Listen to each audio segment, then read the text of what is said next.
Figure یا میرا family member چلا گیا اس دنیا سے، اور اگر میں پرسنل افیلیشن سے ہٹ کے دیکھوں تو میرا یہ خیال ہے کہ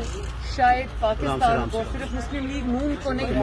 صرف جمہوریت کو نہیں، پاکستان کو دوبارہ کوئی مشاہد اللہ نہیں مل سکتا۔ اور جمہوریت کے لیے، آمریت کے خلاف سب سے جو زیادہ سینٹ میں توانا آواز تھی وہ مشاہد اللہ صاحب کی، اور میری پرسنل ان سے جو ایک ریلیشن شپ تھا وہ ایک باپ بیٹی جیسا تھا۔ جتنی کوچنگ انہوں نے میری کی، جتنی شفقت انہوں نے میرے ساتھ کی، میرے ہر جلسے کے بعد، میری ہر ریلی کے بعد سب سے پہلا میسج مشاہد اللہ صاحب کا، چاہے وہ بیڈ ریڈن تھے، جس طرح بھی تھے، سب سے پہلا ان کا آتا تھا۔ میری تقریر کی تعریف بھی کیا کرتے تھے، مجھے گائیڈ بھی کرتے تھے اور مجھے کریکٹ بھی کرتے تھے، اور بہت ساری چیزوں میں مجھے ان کی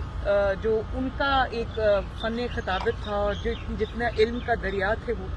مجھے اس طرح سے وہ گائیڈ کرتے تھے، تو میرے لیے تو بہت بڑا لاس ہے، بہت بڑا لاس ہے جو کبھی بھرے گا نہیں۔ اللہ تعالیٰ ان کے درجات بلند کرے، اللہ تعالیٰ ان کو جنت الفردوس میں جگہ عطا فرمائے، لیکن Pakistan and Pakistan Muslim League in particular will never have another Mashahid.